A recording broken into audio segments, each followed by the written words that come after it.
आधार की एक प्रक्रिया बन गई, आधार का एक पूरा डेटाबेस बन गया, जिसके माध्यम से आप डायरेक्ट मनी ट्रांसफर सरकार करती है खातों में, तो उसको मान्य क्यों नहीं किया जा रहा है?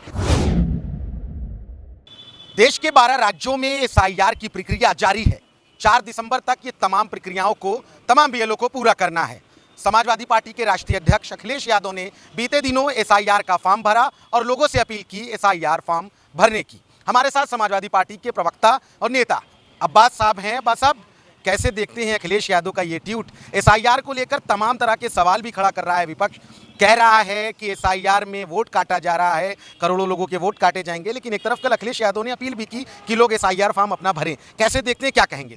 देखिए, बहुत आवश्यक है कि जितने भी नागरिक हैं देश के, जो हमारे वोटर हैं, उनको एसआईआर फॉर्म जल्द से जल्द भरना है। लेकिन इसके साथ बहुत सारे सुझाव समाजवादी पार्टी लगातार चुनाव आयोग को देती आई है। वो उसमें महत्वपूर्ण बात यह है कि जो रेम्यूनरेशन फॉर्म है वो कई जगह नहीं पहुंच पाए हैं, 2 की जगह कहीं 1 मिला। ऐसी तमाम शिकायतें हम लोगों के पास भी आ रही हैं, निश्चित रूप से चुनाव आयोग के पास भी जा रही हैं। तमाम जगह आप देखेंगे कि बीएलओ को लगातार आत्महत्या करनी पड़ रही है, इतना प्रेशर है। समाजवादी पार्टी शुरू से कहती आई है कि और अधिक समय बीएलओ को देना चाहिए, ताकि ये काम, जो एक बहुत ही महत्वपूर्ण काम है, वो जल्दबाजी ना हो, उस प्रकार की चीजें ना हो। जैसे बिहार एसआईआर में हुआ था कि एक वोटर का पता चला कई जगह नाम है, कुछ वोटरों के नाम नहीं है, एक मकान में 500 लोगों के नाम। इस प्रकार की चीजें नहीं होनी चाहिए। वो तभी संभव है जब ईमानदारी से एसआईआर की पूरी प्रक्रिया सरकार और चुनाव आयोग मिलकर के संभव कराएंगे। समाजवादी पार्टी सकारात्मक रूप से, एक सकारात्मक विपक्ष के रूप में एसआईआर के साथ खड़ी है। एसआईआर फॉर्म भर रहे हैं हमारे सारे कार्यकर्ता, हम मदद कर रहे हैं जो भी वोटर्स हैं उनकी। लेकिन जो इसमें कमियां हैं उसको चिन्हित करना, उस पर कार्रवाई की मांग करना हमारा दायित्व भी है और हमारा कर्तव्य भी है। लगता है कि तमाम राज्यों की तुलना में उत्तर प्रदेश की जनसंख्या काफी ज्यादा अधिक है।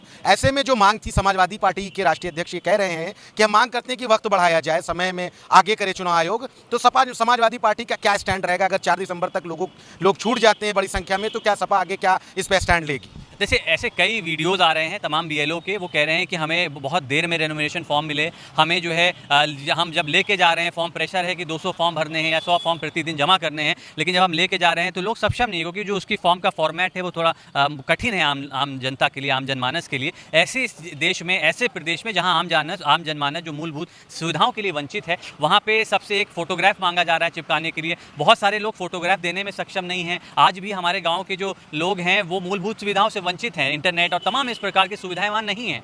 तो मुझे लगता है सरकार को डिजिटल फोटोग्राफ कराने की व्यवस्था भी उपलब्ध करानी चाहिए, चुनाव आयोग को उपलब्ध करानी चाहिए नागरिकों की। ऐसे तमाम सुझाव हैं जो समाजवादी पार्टी ने दिए हैं, आगे भी देती रहेगी। और एसआईआर की जो प्रक्रिया है उसमें पूरी तरीके से सहयोग करने को तैयार है, बशर्ते कि चुनाव आयोग निष्पक्षता के साथ एसआईआर का जो पूरा प्रक्रिया है उसको फॉलो करे, और कहीं ना कहीं जो वोटर हैं उसको कोई वोटर छूटने ना पाए, चिन्हित करके वोटरों को काटने का काम ना किया जाए। ये बहुत महत्वपूर्ण है, जिसपे चुनाव आयोग को मुझे लगता है गौर करना चाहिए। बस अब तमाम सर्टिफिकेट्स की बात हो रही है, लोग परेशान है प्रमाण के लिए। अब आज एक उत्तर प्रदेश सरकार से, नियोजन विभाग से एक नोटिफिकेशन जारी हुआ, जिसमें निर्देश है, साफ तौर पर उनके विशेष सचिव ने कहा कि उत्तर प्रदेश में आधार कार्ड जो है वो डेट ऑफ बर्थ के रूप में मान्य नहीं होगा।